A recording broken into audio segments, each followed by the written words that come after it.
What's up, everybody? Welcome to IGN Game Soup. I'm your host, Damon Hatfield. Joining me this week is Justin Davis, Sam Claiborne, hey, and clearly Canadian, the traitor, CJ Gibson. Good. final show. What's up? Wait, can you come back on the show in a couple weeks? Or maybe next week, I think. Yeah, but yeah. CJ says he has announced. something planned. For this show? Yeah, for next week. For next week. next week. Yeah, Okay. for next week. What is If it? it works out, well, I can't say. Are you guys all here, right? Nobody's going to Gamescom here. None of us are going to Gamescom. There we go. Well, then it can happen. Okay, so we'll see. We'll do it.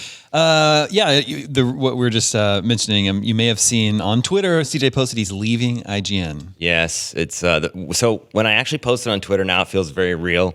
Everybody's Now it like, feels real? it does. You know, you have that tunnel vision where when you do something, you're like, okay, I can't take this back now. And again, being a fan of IGN for a lot of years and being involved since 2006, it was very surreal. But I appreciate all the comments, and yeah, still setting in. Pretty crazy. Moving up to Seattle, slowly and steadily making your way back to your homeland. Potentially, that's the That's the real goal. That's always the dream. That's the goal. So yeah, a lot of that stuff. I mean, we're figuring out, but definitely more to announce next week on the show. Okay.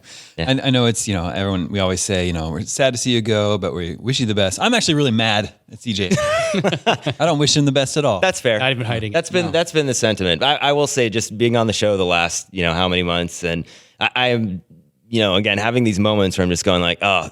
At IGN, there's been so many great times, but I've probably laughed the hardest on this show. And it's usually because of Sam's immature, childish nature that I appreciate. And I don't understand why you're telling us this week. What are you going to say next week? It's all am I going to be real right greater now, and you get to tell me even greater things It next week? depends how this episode goes.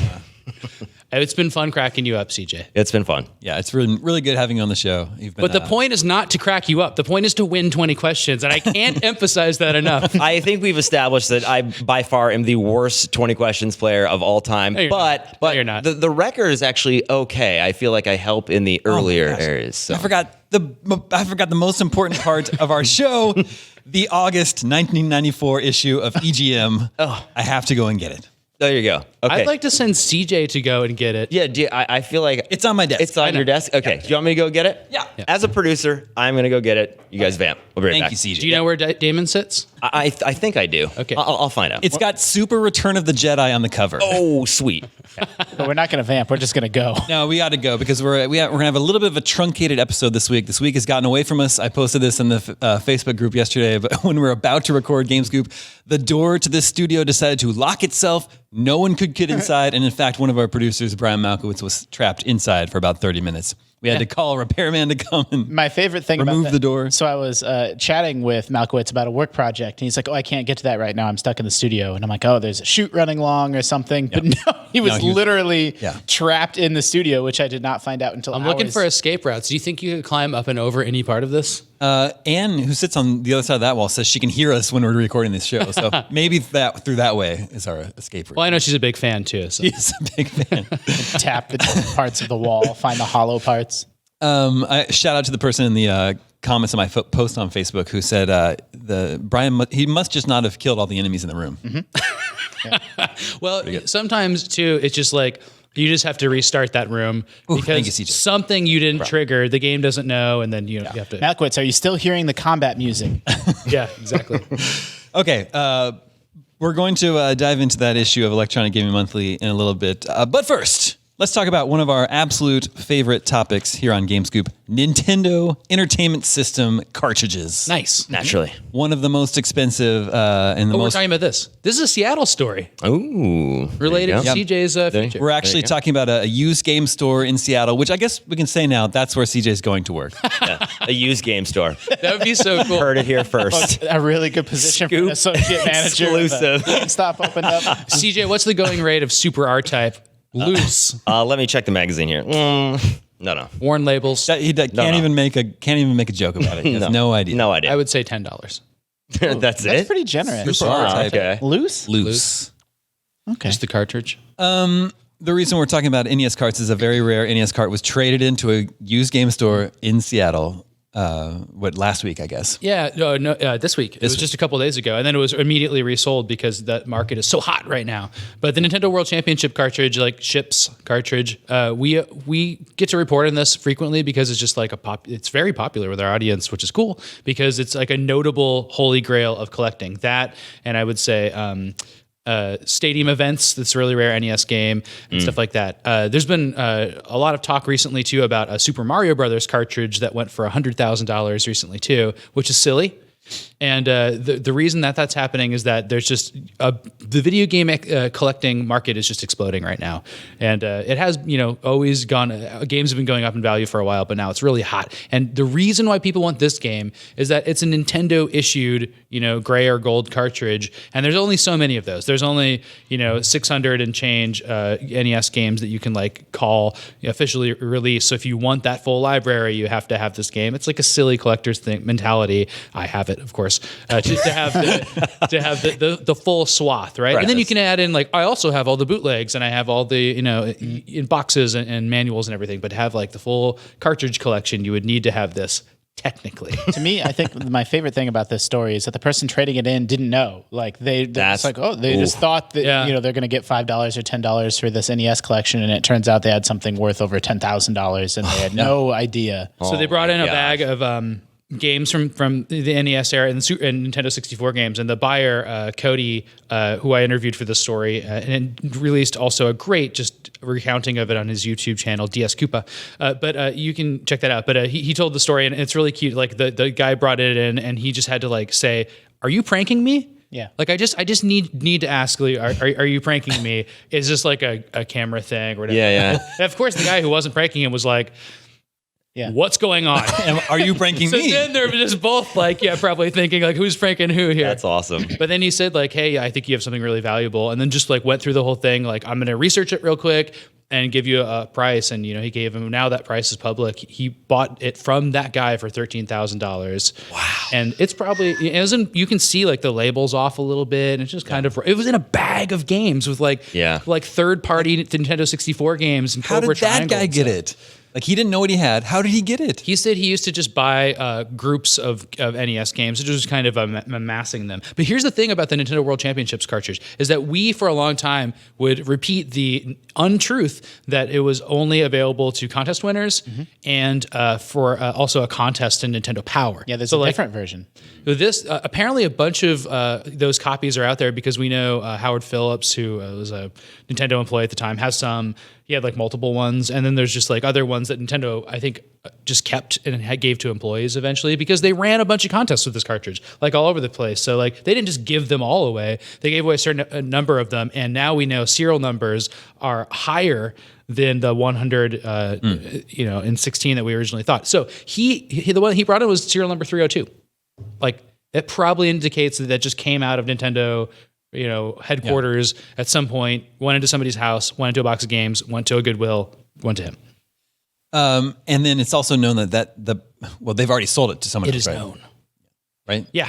So it was sold the next day. The guy that it was sold to had come into the store the previous day and bought some rares, some really expensive games, and had a good rapport for that reason, right? Mm-hmm. So they had they said they had just tons of offers right away as soon as they tweeted that out, and he came in and it was in person and was able to say oh, I'm a It's funny to tell this story because I just heard somebody tell this and then reported on it. Though. But so you should definitely read my reporting, please, and then also check out Cody's video. But yeah, he said that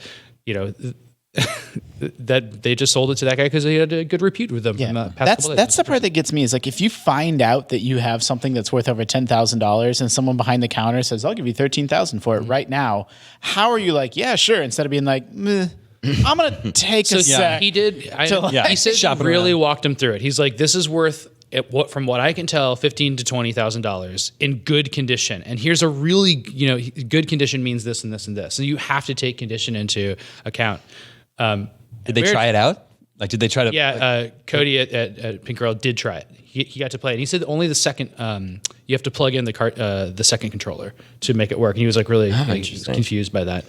Because I think it was in a kind of a component to have this contest on. It wasn't in an NES and just on a television. I think it was in a like a custom console. Right. Have you ever And played? it has switches on it. It's a weird card. Yeah, that's what I was wondering. Have you ever played one of those? Like I was actually saying this to Damon. I think they had a Star Fox one, and I actually the played a competition Star cartridge. Fox competition. Craig Harris owns one of those and would bring it into the office so we could mess with it, which was really cool. It's like one level in that is completely new. The Nintendo World Championships cartridge, we had a knockoff of it that we did a contest here in the office and once. And then since then, Steve Lynn, who actually was also interviewed for the story part of the video game history museum stuff that I quoted in there, he has two of them. He has the gray one and the gold one. And we did a video. I bet it in my story. You can check that out. It's really cool. And so I've held them, but his are in like nice cased plastic or whatever and graded probably. Those are the ones that are, I think his copies have appeared at E3 and like in the Video Game History Museum stuff there, which is a different foundation. He's part of the Video Game History Foundation, which is different. But those things are, he has really nice copies of them. And he knows who won them too. Did you go over the games that are on the cart? Yeah, it's Rad Racer, Super Mario Brothers, and Tetris. And really, the point is to like get through the Rad Racer level because you don't score very much in it, and then get 100 coins in Mario, which is a different way to play Mario. You just you probably want to take that pipe down right at the beginning, get all those coins, and then then Tetris is really I think where you score. So I think if you're good at Tetris, you kick butt. So I competed in the Nintendo World Championships. That's crazy. Nice. And I never heard that story. I made it to the semifinals in Kansas City. Wow. But in my memory, I played Mario Brothers, Tetris, and The Legend of Zelda. So that throws me off. So all the qualification rounds and stuff are all over the place. They're like I saw on the comments on the story, like, oh, I did that and I did really good at like somebody said I can't remember, it was a Goonies 2 or something. I was like, what? That was part of it? Like it's just something really weird. And I think they just had like different types of qualification stuff. Yeah. But this was like a way to determine winners in the final round or whatever. Yeah, and they also might have done it more than once. Like I think this part's from 1990. Maybe I went in 91. I don't really remember, but I went some year. That's really cool. Yeah, I mean that was the same with my situation. I went there and we played Star Fox. It was the first level. You had to get whatever score. They allowed you, I think, to wait in line and play a couple times. But I now know how to get 100% in the first level, and it has something to do with like taking out all the enemies that are flying through the little areas, and you have to go through all the pylon things. You have to go through sideways. Yeah, you have to like not use bombs, or you have to kill the boss in a certain amount of time. So I got like a 90 or a 95, I think, and then I could never get the 100 when I did it. And then when Star Fox came out, I was like, okay, well now it's like. So you hadn't played Star Fox yet? No, it was the first time I'd play Star Fox, and it was crazy because like, oh, Super FX chip, and I can't remember if that game was actually out prior to Mario Kart or if it was one of the first like Super FX chips games. So, but it was super cool. I mean, just even the music and the way you felt for playing a game like that. I don't know if I'd played another game, especially on console, that felt the way Star Fox did. Like it doesn't really hold up now in a way, but at the time it was awesome. It was the really World cool. Championships carts are like, I know they're out there and they change hands all the times. And like people were kind of asking like, why is this news? Well, it's news because it's cool to explain and people were really interested in it. Like seriously, it was our most popular story this week. But besides that, it's also, they don't come into game stores. They don't show up in the wild because so many of them have been tracked down. They always change hands privately, and that's what happened in the second transaction here. Yeah. So the fact that we have like an on the record like price point is like important, and then there's a few eBay ones, but it's just really hard to like nail that stuff down. So I think that's what was really cool about this, and that it was like a human interest story. Like Cody and then Kelsey Lewin, who also works at Pink Gorilla and is part of the same foundation that Steve Lynn is, like those are people involved in like game history and research and stuff, and just to have this fall into their laps is like really cool. Yeah, I'd love to know what that guy actually bought after. Shows up, hey, cool 10 or whatever it is. All right, what I thought I was gonna get $5. Yeah. What did we get after? Or what would you have gotten in trade? Yeah, exactly. I'll just take store credit. Yeah, store credit, and then you just like, all right, back up the truck. We're cleaning you out. Sam, it looks like loose copies of Super R-Type are going on eBay from $8 to $13. Ooh. Complete in box though. I completely nailed it. Complete in box though. No. It's gonna set you back $35. Oh yeah, I was gonna say that's not completely. Yeah. CIB. Damon, I think they made a movie based off your experience competing in the Nintendo World. Yeah, it's called The Wizard. Yeah. California. Fred Savage played me. I thought that you were the kid with the power glove. No. Oh. I was the brother. What's that start sound? Let's get some more volume on that. Yeah. There it is. Aww. That's what you heard when you began a round of Life Force. Oh, there you go. I was going to guess Gradius. And then Stinger, which are both Konami games. They might have the same exact sound in all three of those games. Mm-hmm. Here we go. August 1994. I don't know if they had a Nintendo World Championships that year, but on the cover of EGM was Super Return of the Jedi. They had an exclusive on it. How relevant was Return of the Jedi and Star Wars in 94? It was probably the most, the least relevant era for Star Wars. Yeah. Like I remember in like 1996, before the remakes came out, like Star Wars wasn't that cool. I know, and there wasn't a lot out for it. It's really funny. Like, I don't think me and my friends had even like started to sort of like surface our nostalgia for Star Wars yet. Exactly. It wasn't until like the later 90s when we started man, remember how cool Star Wars was? I had some friends that like totally got into that, and we like bought some like vintage Star Wars stuff, and it was like really cool at the time, and it's totally been ruined. So, all right, diving into this issue, what I like, there's a very confusing photo right at the very beginning, a 2-page spread. It's just a photo of Arnold Schwarzenegger in True Lies. It says buckle up, but there's no... And then just EGM. There's no indication of why this is in there. It doesn't say True Lies. It doesn't say Arnold Schwarzenegger. It just says buckle up. So, like, you gloss over that stuff as a kid, knowing what I know now about how these magazines were made. Yeah. Like, that magazine was going to print the next morning, and they were like, we got 2 pages we have to fill. We've got this new Arnold Schwarzenegger movie coming out. Just put Arnold in it. Doesn't matter. Okay, now, you know how when we revisit magazines from this era, it's just Street Fighter 2 all the time. Every issue is just Street Fighter 2. All the letters are about Street Fighter 2. And some of the letters are like, why is your magazine only about Street Fighter 2? Remember that one? August 94, the letter from the editor is headlined, No More Street Fighter 2. Okay. Oh, wow. They've heard the cries of the people. Yeah. Is it an ironic letter? No, so he says, this is Ed Simrat, editor of EGM. He says, we received our finished copy of Super Street Fighter 2 just the other day. And of course, everybody in the office gathered around waiting for their turn to play. After a couple of hours, the crowd cleared and the game just sat there. Noticing that, I asked everybody what they thought about the new version. The consensus was that it was okay, but it was just another version of Street Fighter 2. Granted, it is the best Street Fighter 2 to date, but considering that it is the third time Capcom is redoing the game, they expected perfection. The question I have is, do we really need another revised and improved Street Fighter 2? Judging by our staff's opinions, in addition to the tons of letters we have already received from our readers, the answer seems to be no. Granted, if you are a street fighting fanatic, you will go out and buy the cart no matter what anybody says, but if you are an average player, you probably will be very disappointed after you play it for a while. At best, I recommend that you rent it, try the new characters, and then decide if you want to spend the $70 to $80. Ooh. Why was it so expensive? Hearts, man. That's what they were, yeah. I think I paid like $80 for Mortal Kombat on the N64. Oh, absolutely. And even then, like, I remember buying all those. Like, I love them. And I played Street Fighter in the arcade so much. The Nintendo version was better. And obviously... it became such a meme and joke. Yeah. For Capcom at the time would never count to 3. They would never release Street Fighter 3. Yeah. There's multiple versions. Wait, what is different about this version? It had the 4 new characters. Yeah. And then you could change the speed. It was like Balrog, Sagat. But there would have No, been that was different. That was Championship Edition. you're right. Super That's right. had, Yeah, what's his name? The like Native American Cammy character. They already added T-Hawk those is in? that? Yeah, I think so. Yeah, and then Cammy and a few others. Yeah. So he spent some time lamenting sequelitis in the industry. He says it's not just Capcom that does a lot of sequels. One can't forget EA's long list of Madden or NHL games, or check any game list and look at the games with numbers in the titles. There are quite a few. Gaming magazines are also guilty of perpetuating the sequel phenomenon. If you look at 25 years ago. I know. If you look at all the reviews of Super Street Fighter 2, you'll see a lot of smiling faces or near perfect numerical evaluations. I believe that these reviewers are missing the point of what a review is all about. Games aren't cheap, and kids have to save up quite a while to get enough money for their next carts. Yeah. Truth. We make that point a lot. I don't want to be the one who gives a 98 to a game which has a playtime of less than 1 day before it is shelved because the player found out too late that the game is not much more than a cosmetic update of a game he already has. Wow. But There Ed, has to be a better method of game evaluation. Ed, you are a gaming magazine.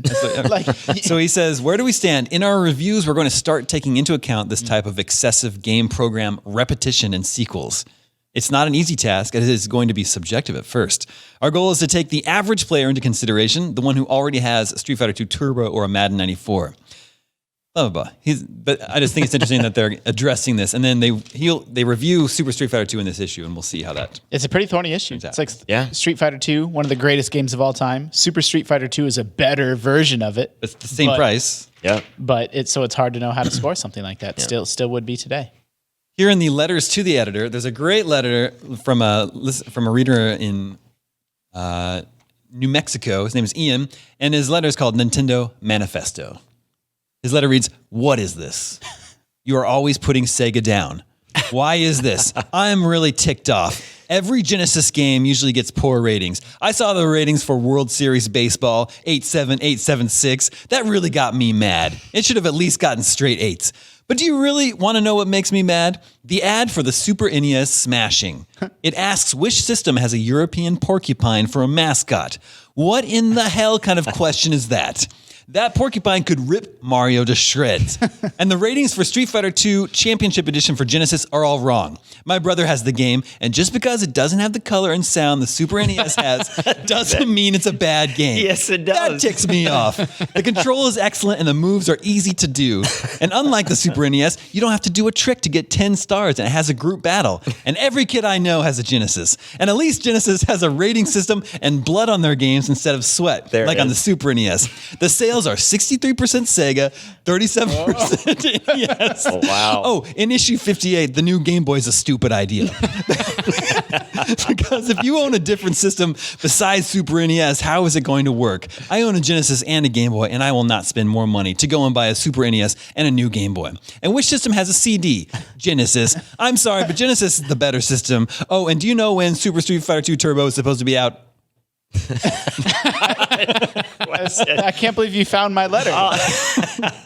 Man, that guy really wanted the internet to be Did they answer his invented then. question? That's crazy. They have a pretty lengthy answer. I just want to know about his final question. It could have been Street Fighter 2. I don't know. I love how basically in the middle of it, he actually just denounces everything that he's typing up. It doesn't matter if the color is not as good and the sound is bad and all this other stuff. And you're like, what? No. You're actually explaining why. Yeah. Do you realize that? On the next page, we have an ad for something called the Video Jukebox VJ. Whoa. It's like this system where you can like hook it up to your Sega Genesis and then plug a bunch of carts in it, and then you can just switch between them. You don't have to unload each cart. Yeah. Nobody wanted that. I've never seen this before. The Genesis even has the jukebox VJ. Does the Super Nintendo have that? I don't think so. That ticks me off. Yeah. The copy here says, this radical new technology utilizes nuclear radioactive electrolytic cell micronization covered with a silicon outer shell with a 6-cylinder overcam suspension. Huh? Just pulling your yank, man. The Video Jukebox, nicknamed the VJ, really uses a cranking computer-driven silicon-based ASIC that allows you to switch between 1 and 6 carts on the fly. But wait, there's more. You can attach. I gotta switch to Sonic 2. You can attach more than one VJ together to hold 12, 18, up to 36 carts. Oh no! But not more than 36. 37. Can you imagine your friend with maybe a hyperactive disorder like getting a hold of that thing? I don't want to play this anymore. Bubsy. Yeah. I don't want to play this anymore. Air the Acrobat. Yeah, it's just like having a bunch of free-to-play games on your phone. I was waiting to hear the word blast processing in there. They forgot that one. Dad. On this page, they were asking the readers to send in what-if scenarios. So like, what if some of these are weird. Like, what if Nintendo made a CD-ROM? Was one of the suggestions. Some of these don't make sense to me. Then I wouldn't be so ticked off. What if Dalsum had to blow out a candle? What? What does that have to do with anything? You see, because he only blows fire breath. Oh. Okay. So he would melt the candle and relight it. The only thing I was thinking about was his long arms, and I'm like, I don't get it. Yeah, exactly. Yeah, what is wrong with you guys? I didn't remember the fire blowing. No, I mean Yoga Flame, Yoga Fire. I mean, when he does. Aaron from Pennsylvania says, "What if Goro rated video games 4 thumbs up?" Do you guys get that one? It's because Goro he blows fire. What if Steve from Tennessee? What if on Nintendo he blows sweat? On the Genesis he blows blood. What if Capcom made Street Fighter 2 for the 2600? CJ's losing it. I'm holding on. I'm holding on, Sam. I'm just taking a deep breath. Let's play some music for CJ to calm him down. Okay. Oh. That's great. Worked really well. What? You just glazed over. What if this is from Clay in Texas. What if Nintendo's game approval staff consisted of only mothers? Don't drink the water, CJ. I'm not gonna. Wait till everybody's done speaking on this show until you drink that water. These are so weird. Okay, what did he say? What if Nintendo's game approval staff consisted of only mothers? Okay. What if Guile wanted to marry Sonya and Chun-Li is jealous? What if you guys? Do you want me to explain that one? The last one is, what if there was a game called RoboCop versus Stimpy? Oh my gosh. That would actually be the best thing ever, actually. I just bought a bootleg. Scott Brownlee and I went in this together. We bought a bootleg playfield and set that you convert a pinball machine from this game called High Speed, which is kind of boring, to a game called, I forget the name of it because it's German. And the game is RoboCop and Dragnet themed. It just has RoboCop on it and Dan Aykroyd from the 80s Dragnet movie. That's awesome. Yeah. I love that. I can't wait to show it to you. That just occurred to me when you mentioned Just because. I think there's like none out there. This is going to be the only one. Collector's We're going to edition. ruin a High Speed and make it into this. Everyone, High Speed's not bad. High Speed 2, the getaway is better though. Yeah, it is. after this episode, everyone should look up the music video for the theme to Dragnet called City of Crime. It features Tom Hanks and Dan Aykroyd rapping. Ooh, Great. can't wait. Here's a letter from John in Connecticut. He says, I would like to let your readers know about my recent decision to part with all of my Nintendo hardware and software. Oh boy. I'm an adult in my late 20s who has owned a Super NES system Adult. since it was originally released. I was satisfied with the games until Nintendo started up with Guy's their... 50 now. I was satisfied with the games until Nintendo started up with their fascist censorship policy and began to butcher their games. Whoa. Nintendo's attitude of not This caring is about the sweat breath. about what the customer wants to see and still expecting us to run out and buy their toned down rubbish irritates me immensely, to say the very least. Why'd he sell his Sega games too? That alien... No, he just said The blood. Nintendo. They got just the blood. Nintendo. That alienation, along with the desire for better games, Great prompted me to buy an Atari Jaguar. Ouch. I've owned my Jag since it became available and have nothing but praise for the hardware and software. All right. I also feel good about seeing Made in the USA. He types while sobbing. Wait a second. He feels good about. I feel good about seeing He's Made lying. in the USA We and know printed he's lying. in the USA on Atari products. Atari is not going to censor their games, and they now have a multitude of third-party vendors about to deliver a deluge of awesome games, including Wolfenstein 3D and Doom.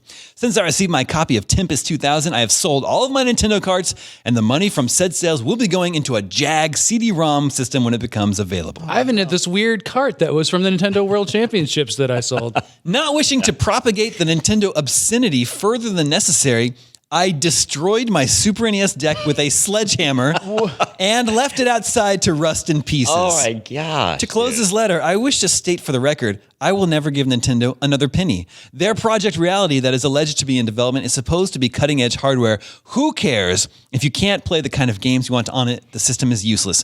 Buy Atari. Quite simply, they are the best. And editor, why is EGM number 54 the only issue with the Jag on the top of your front cover? Better put it back to let people know you guys support the Jag. Wow. Okay, so was this the year that things turned? Yeah. Is this the year that the negativity in video console games war, started for happening? sure. Was Absolutely. everything okay until 1994? No, I think it's good to remember that insane fanboys are not new Yeah. to video games. I mean, definitely, yeah. The Zelda Mario thing for sure started in that Genesis area, but this is crazy. The Nintendo censorship stuff was a big deal in the 90s. Yeah, it was. They took out all the you couldn't go to a church in Dragon Quest. I think they changed it to a hospital or something like that. Even I think Bionic Commando. There's a couple other games that had censorship as well too, just because of the ending of those games and yeah. Yeah. Yeah, I know, but They took out the swastikas. well, but that's my point. Yeah, they did a lot of that stuff. I mean, There's an ad for Blockbuster. It says video games are like high tops. wait, what year is this? 94. I don't know. Okay, keep going. I don't know when I remember Blockbuster is my point. Video games are like high tops. The new ones are cool, but after a while they start to stink. All right. So rent your games from Blockbuster is what they're. That feels really early for Blockbuster. I don't know if 94? Yeah, because I feel like I remember high school just but I do remember them coming in and taking over other stores that were previous video game stores. That's like the height of Blockbuster, I think. Tara just told us we own this. Yeah, I saw that. Yeah. I was a little Threw one up. Threw one up. Oh, because that's a good point because that came from Ziff Davis from old. Sorry, GM. we're talking inside baseball here. Over in the review crew section, the game of the month is Donkey Kong 94. Oh, cool. I'm glad it got some recognition at the time. I don't remember hearing about it very much. One of the all-time greats. You got a 9 3/8. I would have given it 4 10s. But I don't think they don't even seem entirely clear on what this game is. Because the highest score from the editor of this issue says, boy, this sure brings back memories. All the fun of the arcade is here, plus a whole lot more. Donkey Kong has more features, including a save function, cool new cinemas, never before seen levels, and color using the Super Game Boy. I can't stress enough how good this game is. On the plain old Game Boy, it's okay. But on the TV, it really rocks. I'm buying a Super Game Boy just for this remake of the old classic. I don't think they played it. They don't understand. It's not. I don't think the some new levels thing is really telling the full story. It's a totally different game. It's a puzzle platformer. For 5 minutes and made it through the first 2 levels of the Donkey Kong arcade. And they're like, oh yeah, I remember Donkey Kong. It's great. It's nostalgia. It's an 8. Now on to the other 17 games I'm reviewing this month. We were talking about Nintendo games that you can play with more than 4 players last week. Here's an ad for the Super Link that allows up to 5 players. Why? Super It's just Nintendo. one more? Yeah, it's one more. Well, That really ticks me off because Genesis has one with 6. What was out besides sports games where you're playing 5 players? Well, they list some games here. Bomberman. All right, yeah, Bomberman. Fire Striker. I don't know what that No, is. it's not Bomberman. No. Lord of the Rings, The Peacekeepers, and Secret of Mana. Well, Lord of the Rings is a 3-player game. Yeah. Okay, well, Secret they're Mana. listed as compatible with this. Interesting. All right, here's their review of Super Street Fighter 2. Let's see if they changed their review scores. He's got a 6, 7, 7, 8. Oh, harsh. The lowest score says, I'm getting a little tired of having to buy a new Street Fighter game every year. Sure, this game has 4 new characters and a nifty tournament mode, but why get this one when you can wait a year for the next one? Super Street Fighter 2 plays the same as before, but the voices are horrible and the graphics need a few touch-ups. Capcom needs to totally redo this game to get my interest back. It's just more of the same. That was really good. That was impressive, Sam. That was really good. I think this is the first time I've seen this. There's a review of a CDI game in here. Oh, man. It's Dragon's Old Lair. school. Yeah. Oh, Dragon's Lair. Well, that would work really well Yeah. on CD. They loved it. They gave it 2 8s, 2 7s. Yeah. Dragon's Lair is a near exact match to the original coin-op Dragon. Did I already rant about Dragon's Lair at California Extreme? What do you mean? Oh, at California Extreme, they had Dragon's Lair. And when I play it there, it's always this version, which I think is like a harder version, where it's just like everything is completely out of sequence. So you don't cross the drawbridge first and enter the castle and go through it. It's like the first sequence could be like the whirlpool part. Was it like randomized? Yeah, That's and insane. I think there's like maybe a dip switch setting or something that makes it that way. But then I listened to this podcast with the Hello from Magic Tavern crew, which is one of my favorite shows, talking about Dragon's Lair, and they all play that version. They're like, yeah, it doesn't make any sense. I just wish it was a narrative. So I think there's like a shuffled version of Dragon's Lair that was like common. It makes people hate it. But it's also a hateable game. I don't want to say that it's. But when I played it, it was always in sequence, and it was like it told this kind of cool story, and maybe flipped levels a little bit. But That's interesting. Well, we should look into that. Okay. All right, here's EGM's Hot Top 10s. Top 10 2-player simultaneous games. Gunstar Heroes, Battletech, Pocky and Rocky, Final Fight CD. Yeah, the Super Nintendo version doesn't have 2-player. Right. Smash TV, The Peacekeepers. You can use it with your multi-tap. Zombies Ate My Neighbors, Sunset Riders, Top Hunter, that's a Neo Geo game, and Sonic 3. Great Well, games. all those are good. I kind of am interested in Top Hunter now. Is Pocky and Rocky good? I don't Yeah, that's. I've never played it. That's the Americanized version of. I don't know. Isn't it? That's not Mystical Ninja. It's not a Goemon game, I don't think. Super Nintendo. I The played Pocky and Rocky. editors top 10, August 94 was Demon's Crest. That's a very cool game. NBA Jam, Super Street Fighter 2. I guess just, that's the same one. World Heroes 2, Jet, Samurai Showdown, Super Metroid, Fighters History, Dynamite, Saturday Night Slam Masters, Pocky and Rocky 2, and Art of Fighting 2. Yeah. NBA Jam kind of took a play out of the Street Fighter book. They released a bunch of those too. They had like NBA Jam, NJNTE. Yep. All that stuff. And then the readers top 10 this month was Mortal Kombat 2, Super Street Fighter 2, Mortal Kombat 2 Arcade, Street Fighter 2 Championship Edition, Street Fighter 2 SNES, Super Star Wars, Mortal Kombat, NBA Jam Tournament Edition, and Saturday Night Slam Masters. There it is. You remember when NBA Jam just had like Bill and Hillary Clinton in it? And, The like, big all head this, modes. just like It was super cool. Weird Ed sheets. Boon, and all the toasty guys. This is from Babbage's. The best-selling Super Nintendo game this month was FIFA International Soccer. Genesis was World Series Baseball. And the others aren't very interesting. Neither were those. I know, so I decided to stop right there. Later on, they've got a preview of Beyond Oasis on what Dude, is it? On what you talking about? I wanted that RPG so bad On in the Sega 90s Genesis. when I was a kid. Very, very cool game. It was supposed to be there Zelda-like on Genesis. But the preview calls this game The Story of Thor. And I guess that was like a working title for that game. I don't think that's what it was called in Japan. I played that game for the first time on the Sonic Ultimate Genesis Collection, and I played it like straight through, and it's so accessible and fun. And I would highly recommend it if you just want to go play a retro game that's like Zelda, and you just don't want to have to use a FAQ or whatever. And it's great. It's such it's a great game that I wish I had played when I was a kid. The game definitely, I guess, because it's on Genesis, but it should have a higher profile. Yeah, now absolutely. It does. It's called Beyond Oasis. Very cool animation, great music. It's a really cool game. And it's about Thor. Yeah. I didn't know that when I played it. There's a preview of Donkey Kong Country. Ooh. And there's some good text in here. It says, the biggest surprise at the summer CES had to be Donkey Kong Country. Using special graphics that were rendered completely by computer, this cart comes alive. The graphics blow away ordinary 16-bit. In fact, they're even better than most 32-bit games. The 32-meg game has Donkey Kong and his adventurous son exploring their island home. Wait. That's not really. No, exactly. Ever since Donkey Kong came out in the arcades, Stupid Kong in Japan, everyone has loved this big ape. I want to stress that Donkey Kong is not called Stupid Kong in Japan. That's not a thing. Not factual. What did that come from? Yeah, exactly. While Mario came away from the game to achieve fame, it seemed like Donkey Kong was forgotten. Donkey Kong Country plays like a Mario game. It has dozens of giant levels, each teeming with hidden places to find. You can even ride on animals. This is the biggest and best Nintendo game ever. At the time, I would agree with that. Think so? Graphics used to matter so much. I mean, they just used to matter so much. Donkey that Kong they Country just like go away. single-handedly extended the life of the SNES. absolutely. Not single-handedly, like that in conjunction with some other big RPGs. Like it staved off like the PS1 for years. Well, visually, I mean, that game had a package of everything. Like the visuals were awesome, the music was awesome. I think it was like David Wise. Yeah, exactly. I think it was a rare composer who does a lot of those. I think he did the Battletoads theme and a bunch of other things like that. But yeah, the music in that game was top notch. Everybody remembers the water world. It just had some of the most beautiful music. And finally, in the very back of the magazine, in their like pop culture section, they have an article on True Lies. You had to make it to the end. Which is why I guess there was a 2-page spread of True Lies without any explanation. It's really in the front of the magazine. The back is a ad for a fighter stick for Sega Genesis and SNES called Fighter Stick SN. I saw their little tagline. Never loan out your stick.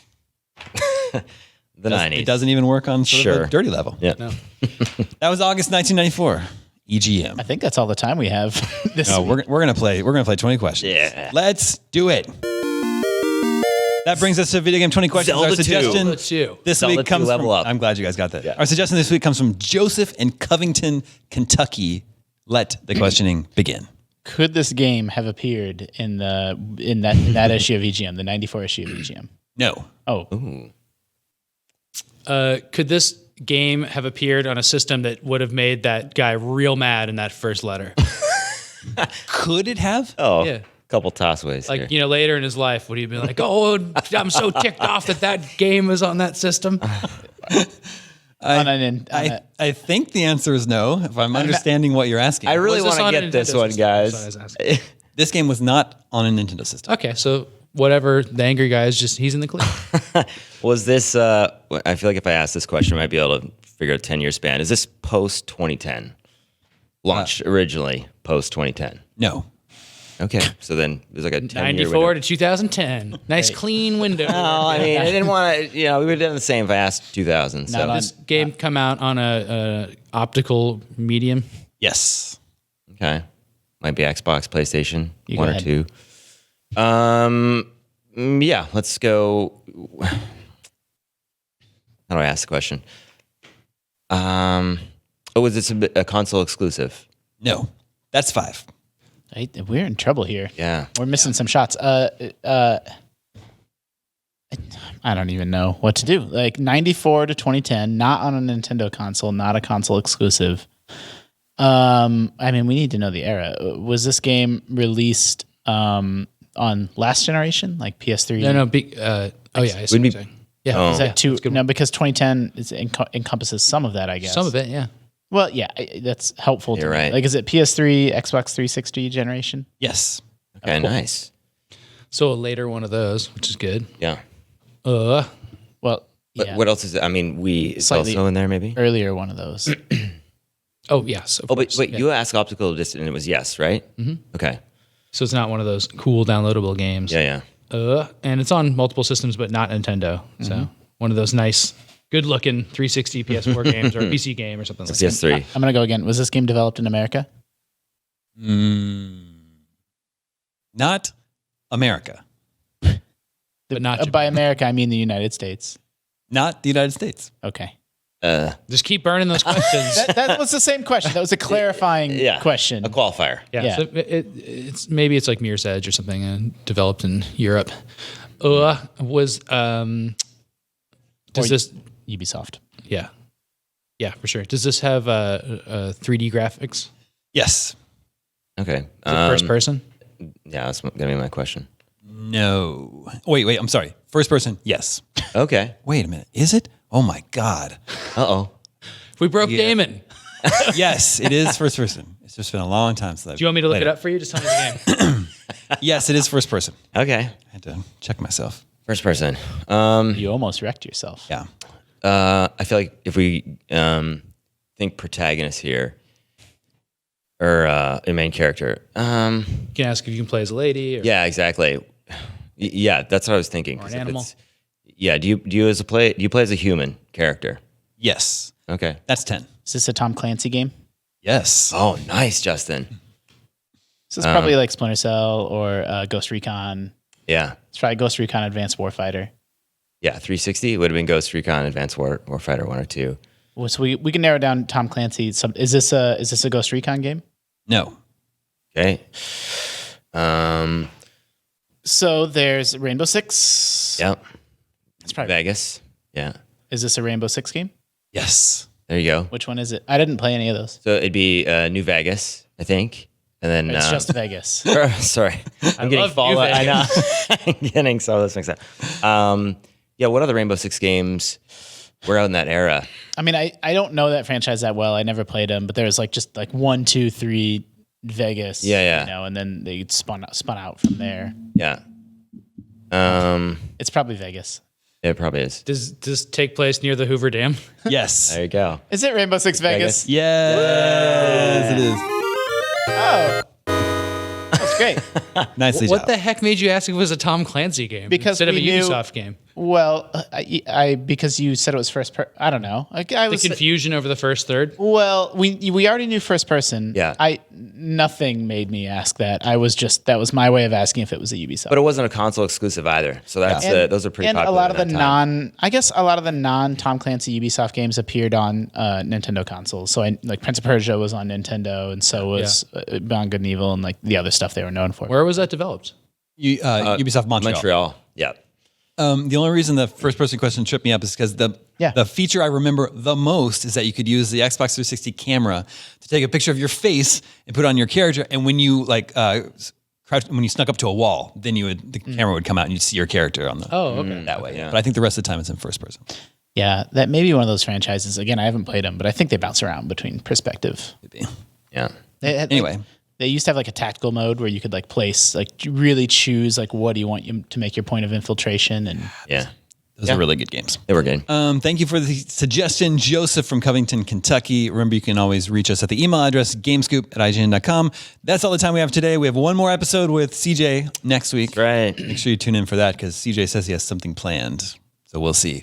But thank you, Justin. Thank you, Sam. Thank you, CJ. Thanks, man. My name is Damon. This is IGN Gamescoop. And we're out.